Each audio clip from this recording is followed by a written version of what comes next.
They lied to you about sleep. It's not rest. It's not escape. It's the moment your soul wakes up. Every night, when your eyes close and your body gives in, something far more profound begins. Not in fantasy, but in a realm deeper and older than science has dared to explore. From the silence of your pillow, your consciousness unhooks, drifting not into unconsciousness, but into initiation. And while you might think you're dreaming, your soul is actually remembering, traveling, watching, encountering. This isn't modern spirituality or New Age optimism. This is ancient truth, buried in symbols, hidden in myths, and whispered by the few who knew, like Thoth, the Egyptian master of wisdom. He didn't call sleep rest. He called it a gate, a bridge between worlds, a place where your choices matter more than you think. And tonight, as you sleep, that gate opens again. The question is, will you walk through it aware or blind? You've felt it before, but never had the words for it. That subtle shift as your body relaxes into sleep and something inside you begins to pull away. Your breath slows. The weight of your limbs melts into the bed. But just behind that quiet stillness, something stirs. Not the body, but the soul. This is the moment they don't talk about. The threshold between physical and metaphysical, where you're not quite awake, but not fully gone either. And it's here, in this fragile in-between, that your soul detaches. Science calls it a hypnagogic state, but Thoth called it something else entirely. A sacred veil, not an illusion or a stage of rest, but a doorway. He warned that the moment you start to drift, your senses begin to shut down, not because you're shutting off, but because you're tuning in to a deeper layer of existence. The soul begins to lift, slowly, like vapor rising. You're still tethered, still within reach of your body, but something essential is already gone. Awareness lingers just long enough for the shift to complete, and then you're elsewhere. Most people think of sleep as a biological cycle, a chemical necessity, but that's just the surface. Beneath the science is a deeper intelligence, one ancient cultures tried to preserve, and modern systems worked hard to erase. Thoth's teachings describe sleep not as rest, but as ritual, a nightly disconnection from the illusion of materialism. He spoke of the silver thread, what modern esotericists now call the silver cord, a luminous energy tether that binds the soul to the body during sleep. It pulses faintly, stretching as your consciousness travels through layers of reality, yet always anchoring you home. You've seen it in dreams, maybe not as a literal cord, but as that strange sense of being in two places at once, that pull back to your body when a dream turns too intense, that sudden jolt that wakes you as you fall from the sky or feel yourself slipping away. Those aren't random dream glitches. Those are the sensations of your tether pulling taut, reminding you that though your soul has drifted, your body still breathes. And yet, not everyone returns the same. The quality of that journey, the clarity of what you experience beyond the veil, depends on the state of your cord. Thoth warned that trauma, emotional instability, or chemical interference, especially through certain substances, can fray it, leaving the soul vulnerable to confusion, distortion, even energetic predators. That's why some people wake up from sleep more exhausted than when they lay down. Not because the body didn't rest, but because the soul wandered, unprotected. The moment of separation isn't just symbolic, it's the first key to everything that follows.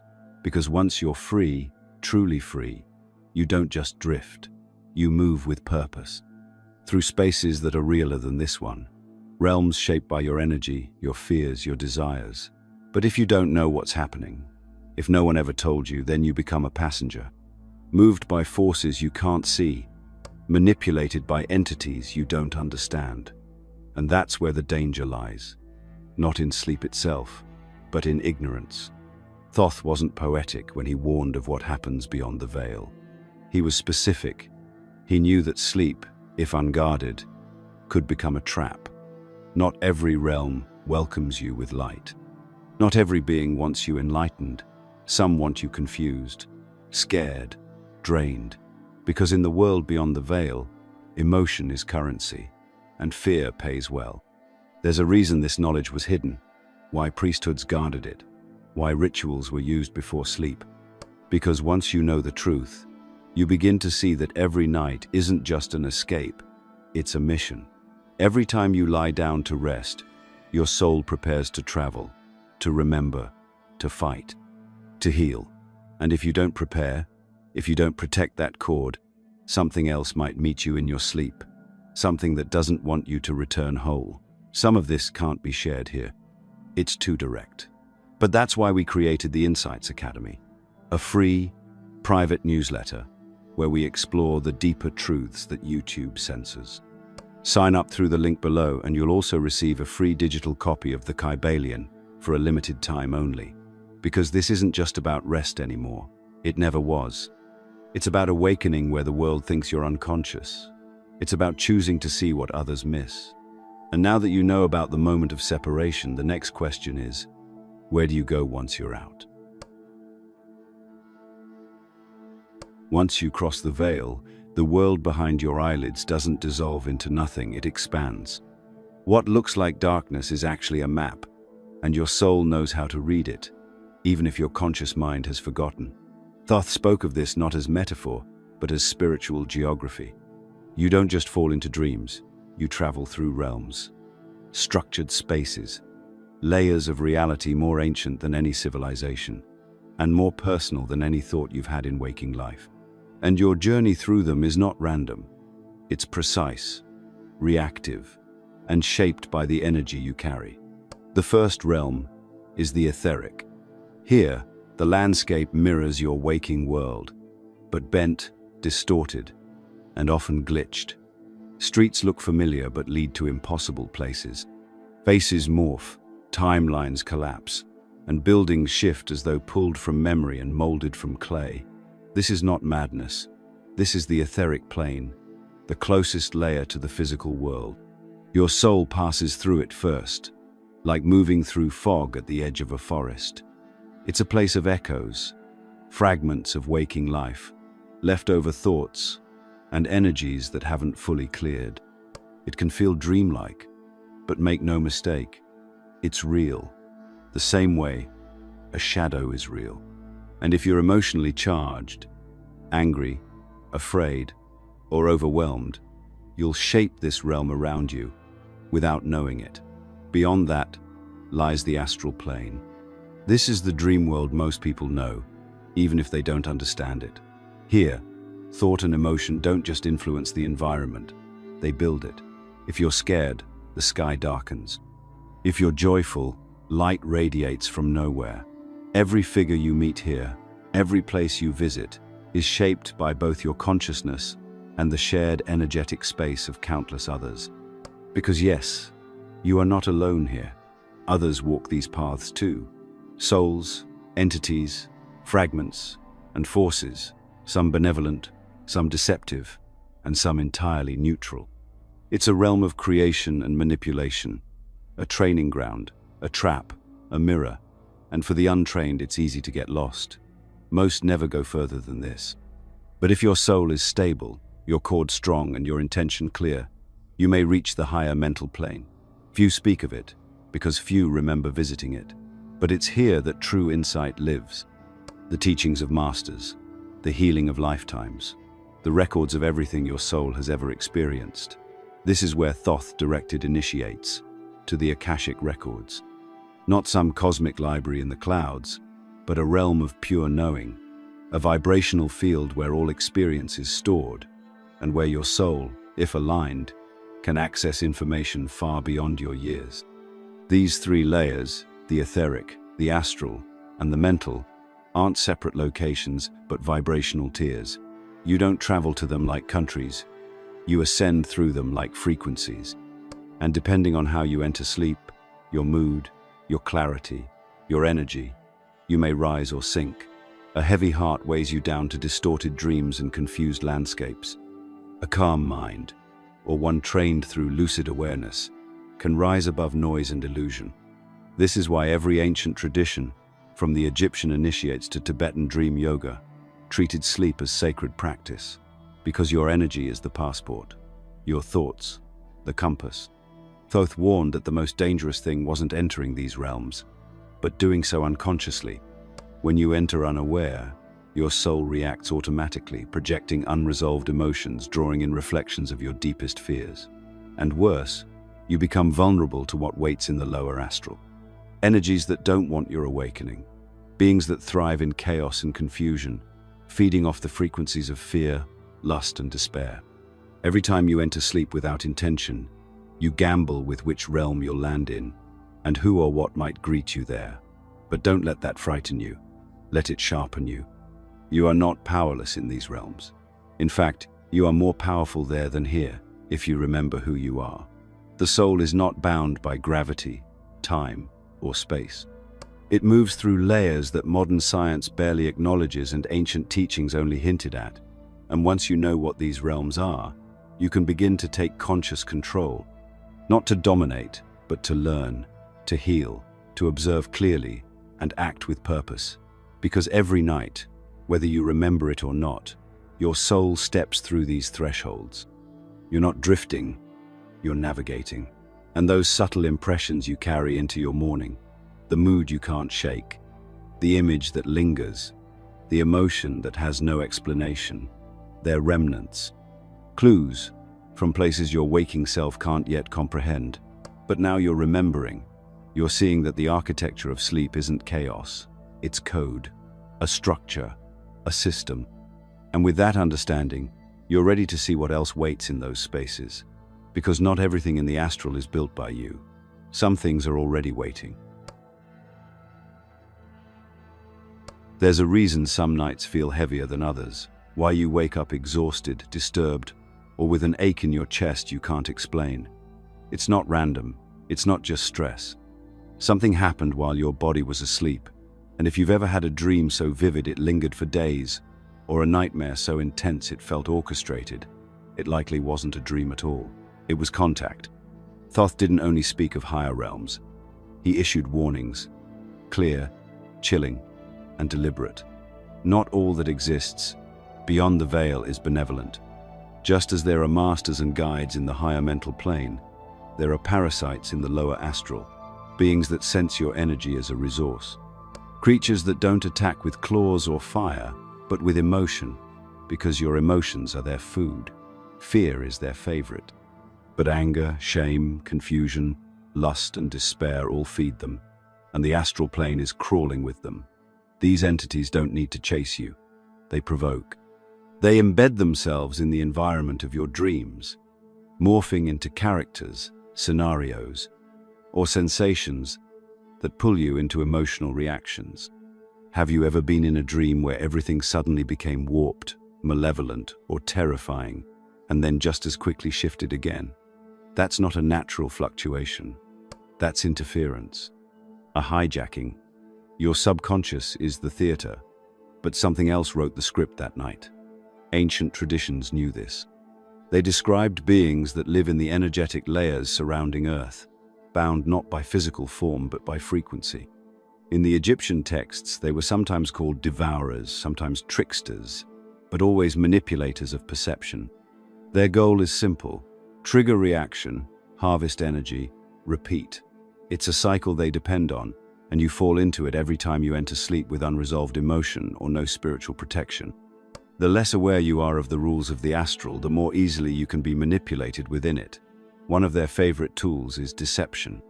These entities can appear as loved ones, authority figures, even divine beings. They know your psychological landscape better than you think. They don't want to scare you off. They want you open, trusting, complacent. They mirror your hopes, fears, and desires, cloaking themselves in familiarity to gain access. And once they have your emotional attention, they feed, not metaphorically, energetically. The result? You wake up drained. You feel heavy, foggy, reactive. And if this happens repeatedly, you start to deteriorate, spiritually, mentally, even physically. Because while the world tells you nightmares are harmless, your soul knows otherwise. These aren't dreams, they're transactions. One-sided, parasitic ones that take more than they ever give. And in this game, passivity is surrender. But you're not powerless. Awareness is your first shield. The moment you recognize that not every presence in your dreams is yours, that some are intrusions, you start to regain control. They thrive in ignorance. The more you know, the less they can distort. The more you remember, the harder it is for them to manipulate. That's why dream recall is essential, not just a curiosity. It's a survival skill. You're mapping the terrain, identifying patterns, and spotting the players. Once you see them, they lose some of their power. The next line of defense is emotional sovereignty. They can't feed unless you react. If you train your soul to remain calm, even in the most chaotic dream environments, you cut the flow of energy. This is why spiritual masters spent lifetimes training in detachment and lucid awareness, not just for peace, but for protection. And then there's the most sacred tether of all, the silver cord, a shimmering strand of energy that links your soul to your physical body. It's what ensures you return, but it's also your lifeline in hostile territory.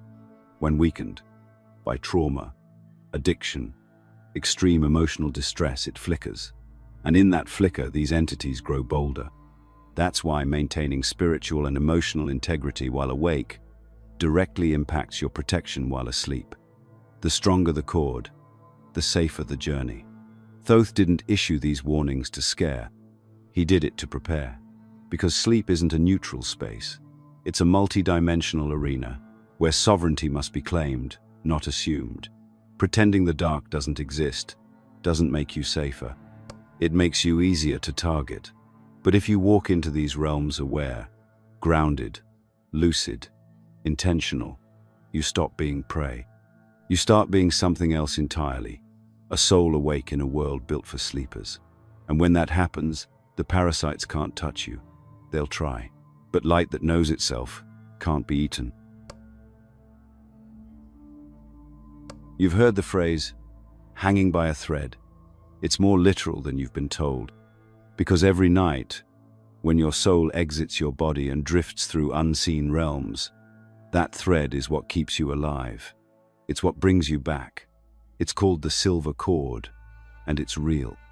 Ancient mystics didn't speak in metaphor when they described this cord. They were describing a metaphysical structure, a luminous strand of energy that connects your higher self, your astral and etheric body, to your physical form. As you sleep, your consciousness expands and detaches, but this cord ensures you stay tethered. Without it, you're adrift, vulnerable, lost. It's not something you can see with your physical eyes, but you've likely felt it. That jolt you experience when you're falling in a dream and suddenly snap awake, that's not just a nervous system glitch. That's your soul slamming back into your body after drifting too far or being pulled abruptly because something disturbed the journey. Thoth warned of this. Not just about the journeys themselves, but about the cord that makes those journeys survivable. In his texts, the cord was sacred. It was to be protected, strengthened, and never taken for granted. Because as much as it anchors you, it's also a target.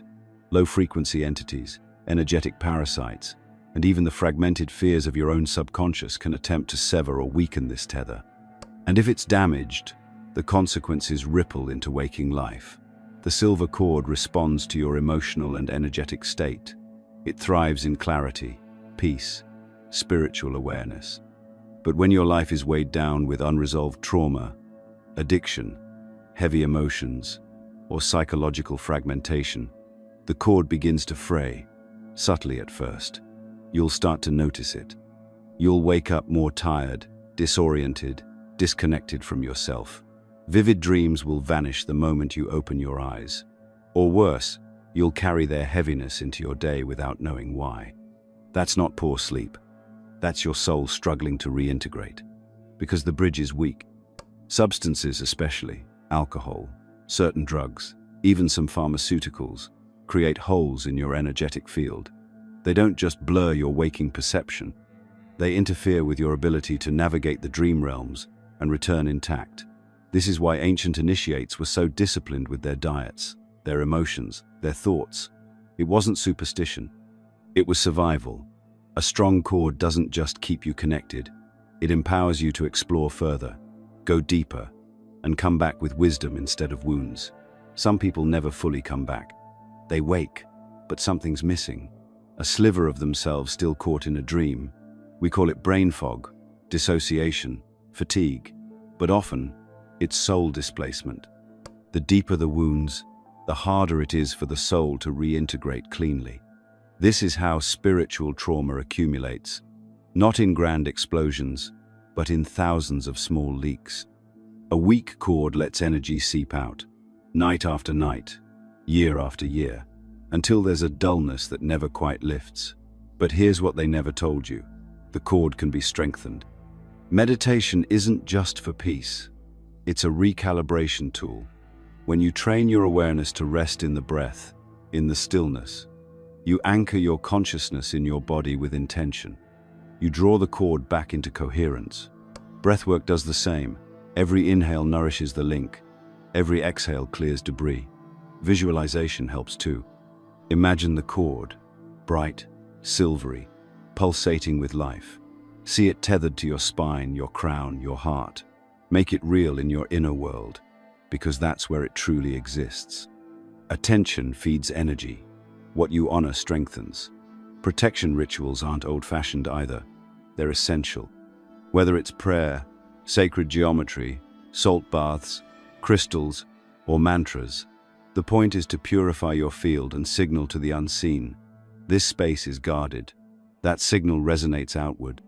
It creates an energetic membrane around your journey, repelling lower frequencies and keeping your cord intact. Think of it like setting up firewalls before logging onto a dangerous server. Sleep isn't innocent anymore. If it ever was, you don't need to live in fear of the cord, but you must respect it. Thoth's teachings weren't based in fantasy. They were warnings meant to prepare. He knew what happens when a soul takes these realms lightly, when a person ignores the rituals of sleep and assumes safety without awareness. And he knew the power of a soul who takes responsibility for the unseen. Because once your cord is strong, your journeys shift. Dreams stop being chaotic. Encounters become clearer. Your ability to direct your experience sharpens. And the fog that clings to most people's mornings, it lifts.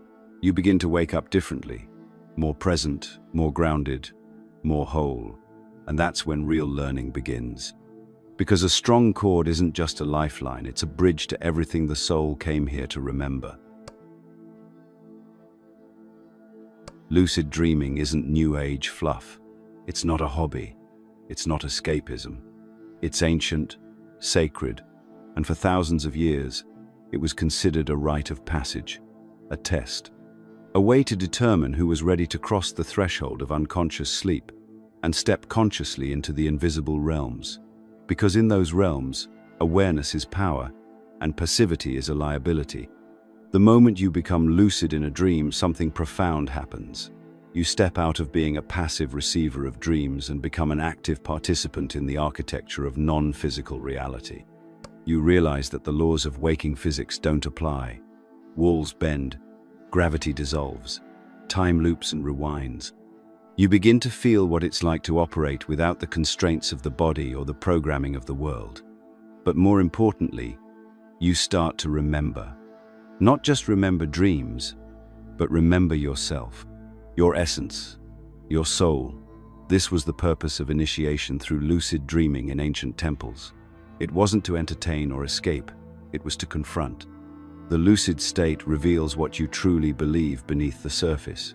In those moments, your subconscious lays bare its wounds, attachments, fears, and patterns.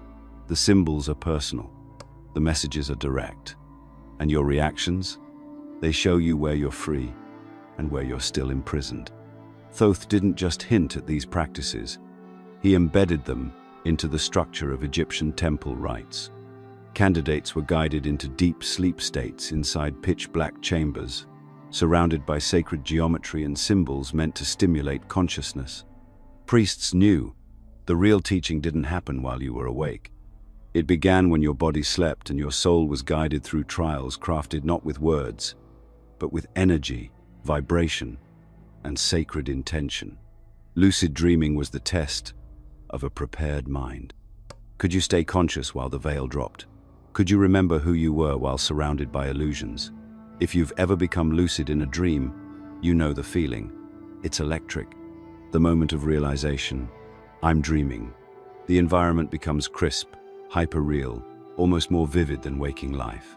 And then comes the choice. Do you explore? Do you ask questions? Do you seek guidance? Or do you give in to impulse, distracted by fantasy and desire? Because that's part of the test too.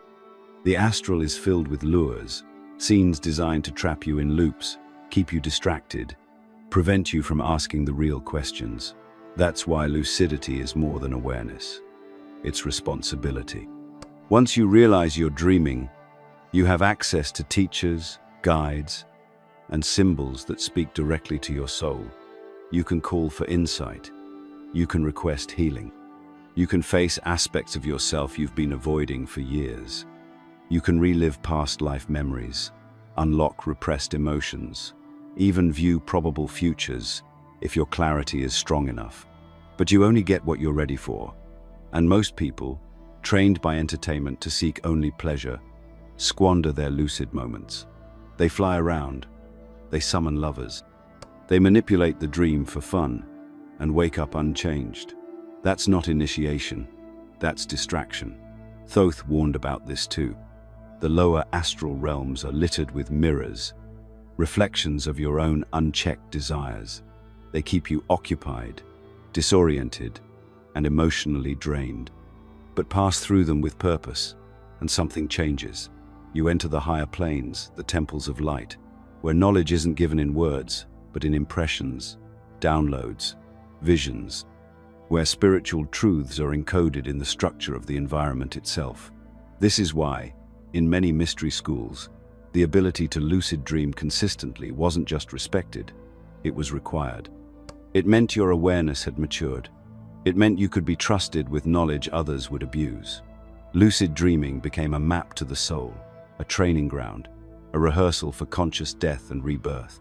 Because in that state, you don't just practice being awake while asleep, you practice being conscious beyond the physical. And here's the secret they never wanted widely known. The more you practice, the easier it becomes. Lucidity isn't rare, it's trained. Start by journaling your dreams. Honor them. Treat them like sacred messages. Before sleep, set an intention.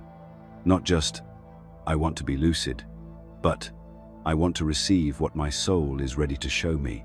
Plant a symbol in your dream space. A mirror, a door, a name, and tell your subconscious to show it when lucidity is near. Over time, your body becomes a temple for the dreamwalker, and the veil between worlds begins to thin. Lucid dreaming is not fiction. It's initiation. It's preparation for something much greater. It trains you to stay aware in the face of chaos, to question reality, to seek truth over comfort. And in a world that profits from your unconsciousness, lucidity is an act of rebellion. Your soul is trying to show you who you really are.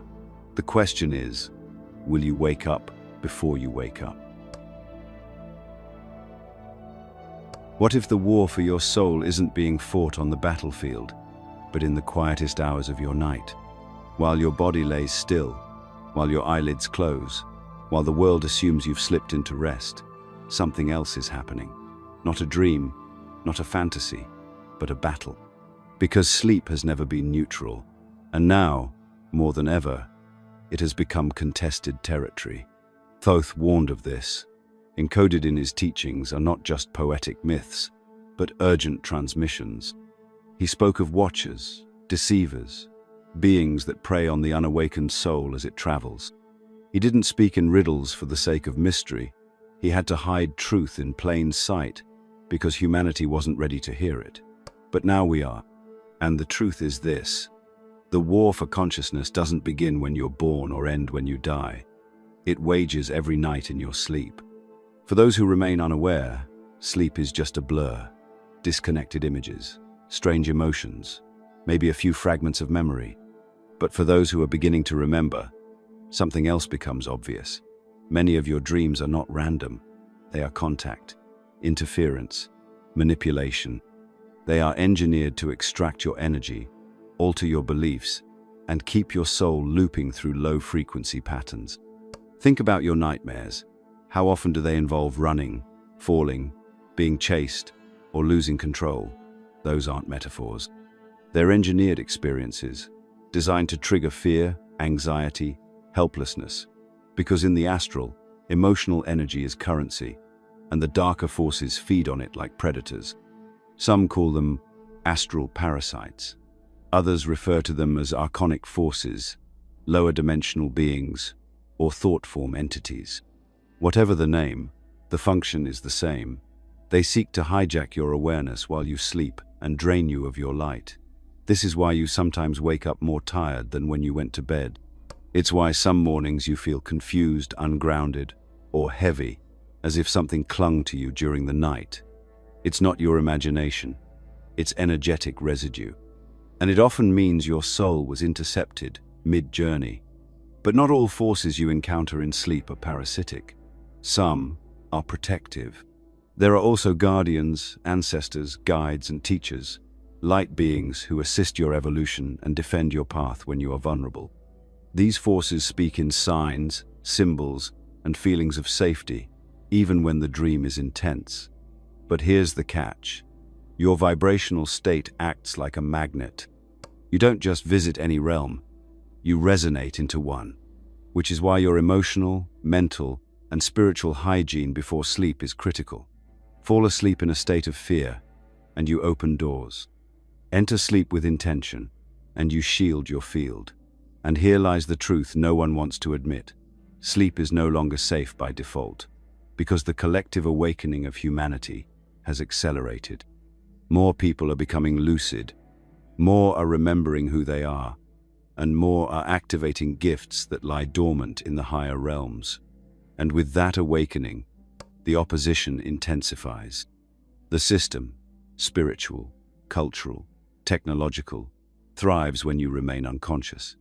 But when you awaken in sleep, you reclaim what they can't control, your sovereignty. Thoth saw this moment coming. He warned that in the age of great forgetting, sleep would be used as a weapon, that illusions would intensify, that synthetic dreams would be broadcast, and that a silent war would rage across the astral. But he also said the antidote was awareness. That conscious sleep, lucid, intentional, protected, was the way out. That you could learn to detect manipulation, repel it, and instead align with realms of truth, healing, and divine memory. You've probably already felt it. The dream that felt too real. The presence you couldn't see but knew was there. The whisper of a warning or a message that made no logical sense but resonated deep within. Those are the moments your soul is trying to break through the noise. That's the real you stirring. Because when you awaken to the war, you stop being its victim and start becoming its disruptor. Remember this, the same forces that try to suppress your sleep, state awakening, are terrified of what happens when you fully reclaim it. Because if enough people remember what sleep really is, not rest, but ritual, the entire spiritual landscape changes. The tides turn, the energy harvesting ends, and the dreamers become the architects of a new reality. The war for your soul is quiet, subtle, and unseen by most, but it's happening every night. And every time you choose awareness, every time you set an intention, protect your energy, and call in light, you tip the scales. Sleep is no longer a passive act. It's a spiritual rebellion. So the next time you close your eyes, don't just hope for rest. Prepare for entry. Enter with strength. Enter with purpose. Because while the war might be silent, the awakening is loud. And once you begin to remember what really happens while you sleep, there's no going back. For most people, sleep is still seen as an afterthought, an inconvenience between work and waking. But what if every night you're given access to the most powerful portal of transformation, and you've been wasting it on unconscious wandering? What if the fatigue, the confusion, the sense of spiritual stagnation you feel isn't from the life you're living during the day, but the one you've been neglecting at night? Sleep isn't a shutdown. It's a passage. and the time for passive dreaming is over. Thoth's teachings weren't philosophical poetry. They were warnings wrapped in wisdom. He understood that the body and soul are not one and the same, and that every night we are invited into a space where the veil thins and the soul remembers. But he also warned that memory fades fast when we refuse to pay attention. You are not meant to forget your dreams. You are meant to work with them. Because when you dream consciously, you do not just observe your inner world, you create within it. Conscious sleep begins with a choice, not a mystical talent or a rare gift, but the decision to treat sleep as sacred again. Your ancestors knew this. Before technology flooded the night with artificial light and noise, ancient civilizations built entire practices around conscious dreaming. The Toltecs, the Egyptians, the Tibetan monks, they understood that dreams were messages, trainings, and sometimes battles. They went to sleep with purpose. They entered the night with tools. And now it's your turn to remember.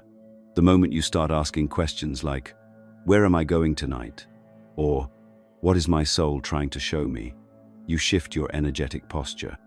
You stop being a sleeper and start becoming a traveler. The intention alone reorients your path through the astral and makes you visible to the guides that have been watching from afar, waiting for your signal. Lucid dreaming is not entertainment. It's initiation. When you become aware within the dream state, you gain access to realms that are off-limits to the unconscious mind. You can confront traumas, ask questions to higher intelligences, revisit past lives, even co-create healing experiences. But more than anything, you begin to dissolve the illusion that you're powerless. You see how thought, emotion, and belief directly shape reality. And that knowledge bleeds into waking life in the most profound way. You become unprogrammable. So how do you begin? It starts before you close your eyes. Pay attention to what you consume mentally and emotionally before sleep. The last thought before sleep is the first seed in the dream. Set intentions like a ritual. Write them, speak them, visualize them. Call in protection, ask for guidance, or simply declare, "Tonight, I awaken." It sounds simple, almost too simple, but in spiritual realms, clarity is power. Then the work begins in the morning. Recall what you can, even fragments. Write them down without judgment. Look for patterns, for feelings that linger, for messages that speak louder than words. Dreams speak in symbols, and those symbols become clearer the more you pay attention. It's like tuning a frequency. At first, the signal is faint, but with practice, it becomes undeniable. And when you start remembering, really remembering, you'll realize your soul has been trying to talk to you this whole time. It's been showing you what needs to heal, what path to take, who to trust, what to release. You were never meant to walk blindly. You were meant to dream wisely. Some nights will feel quiet, others will shake you. There will be resistance, times when you fall back into the fog. That's normal. But every step toward conscious sleep weakens the grip of the old system. You stop leaking energy into nightmares designed to drain you. You stop absorbing the static of manufactured fear. You become a sovereign dreamer. And sovereign dreamers create new timelines, both in sleep and in waking life. You might wonder, why now?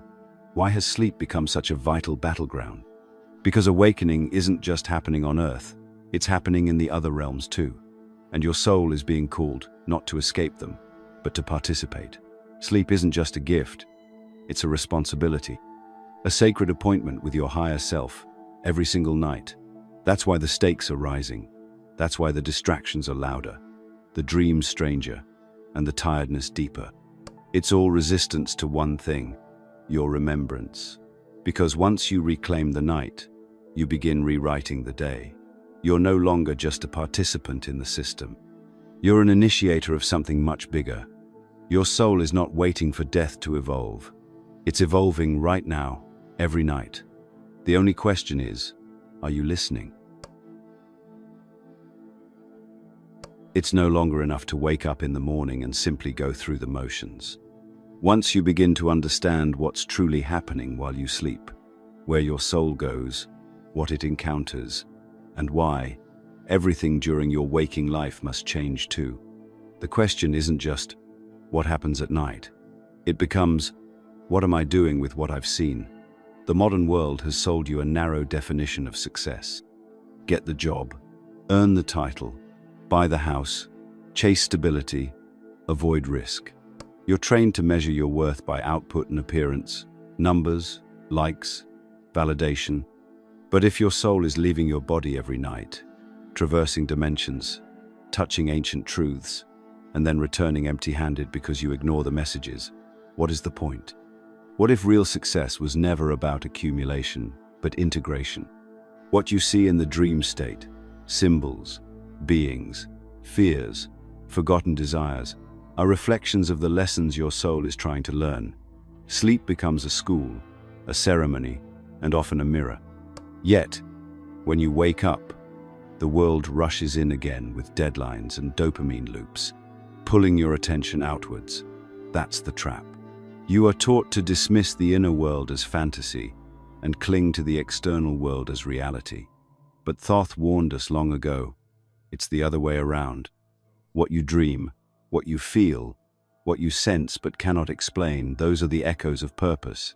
They whisper of why you're really here.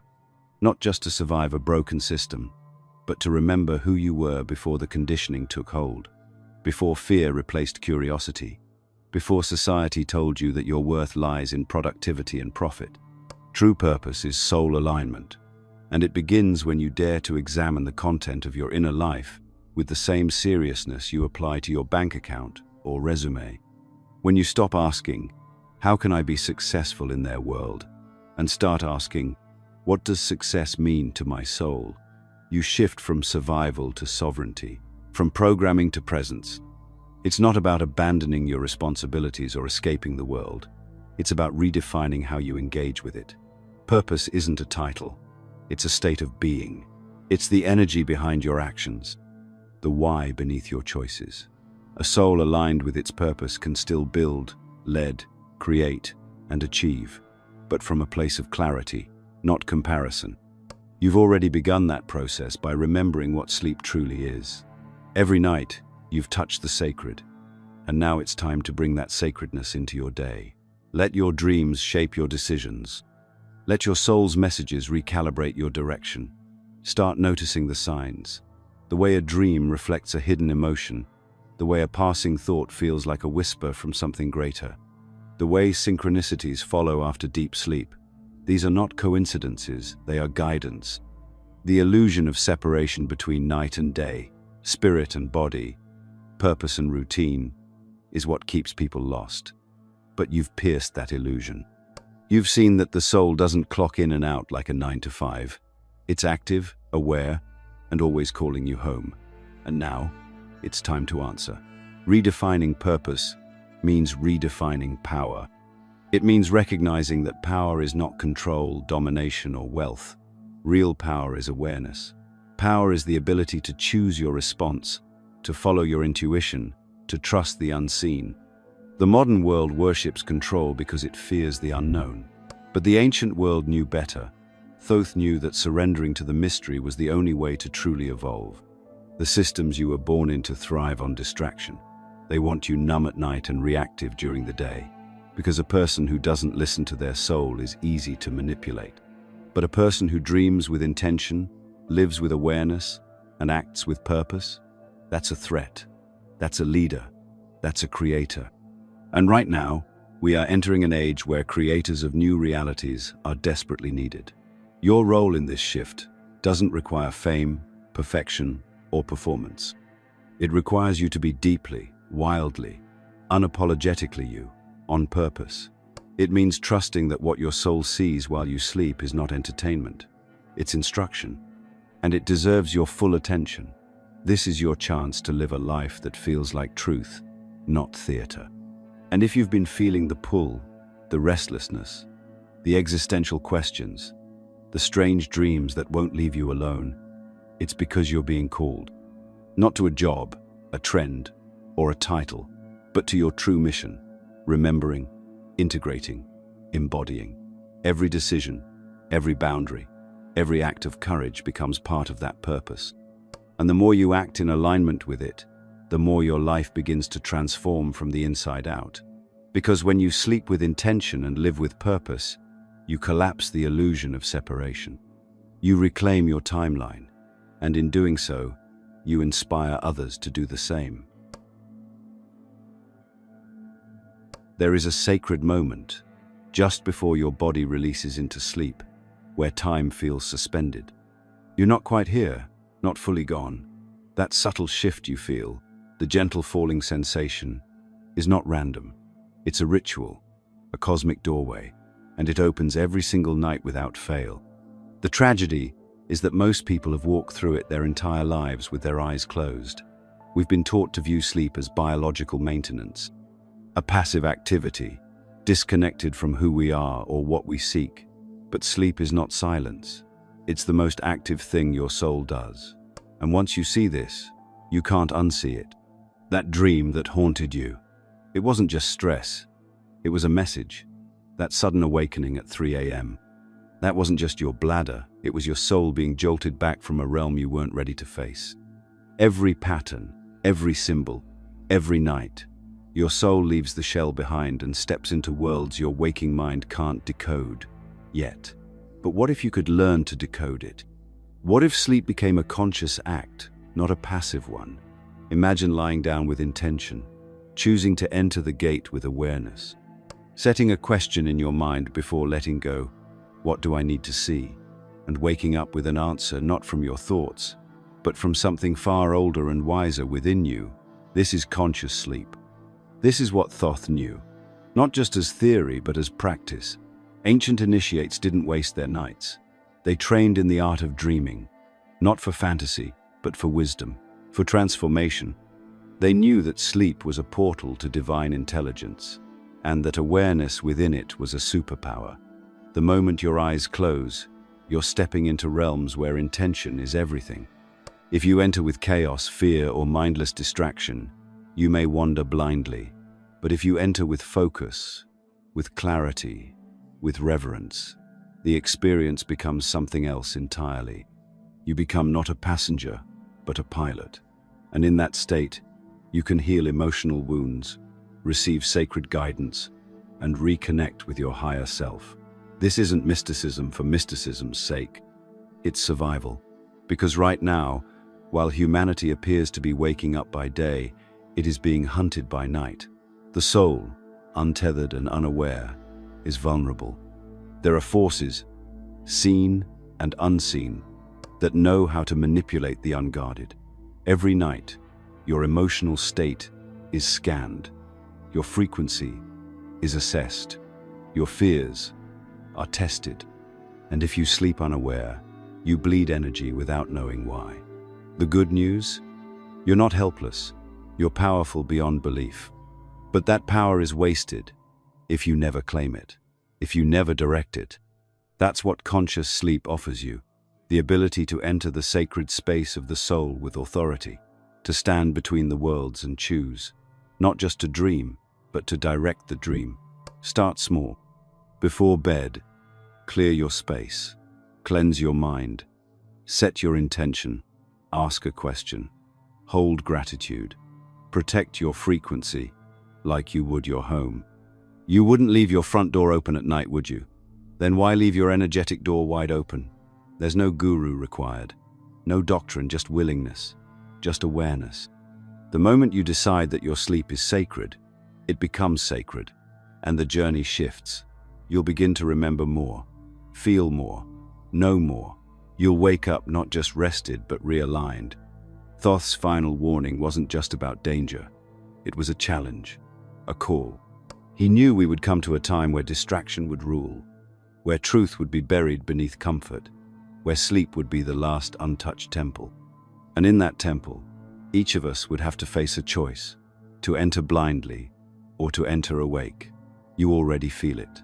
The dreams that repeat, the strange symbols, the moments of déjà vu, the deep inner sense that your life is part of something much larger than the roles you've been given. That's your soul knocking, night after night, not for escape, but for engagement, not for rest, but for revelation. So now you must decide. Tonight, when you close your eyes, what will you see? The veil is thinner than ever. And the souls who choose to awaken within the dream will shape not only their own future, but the collective destiny of all who sleep beside them. Make no mistake, this is not a metaphor.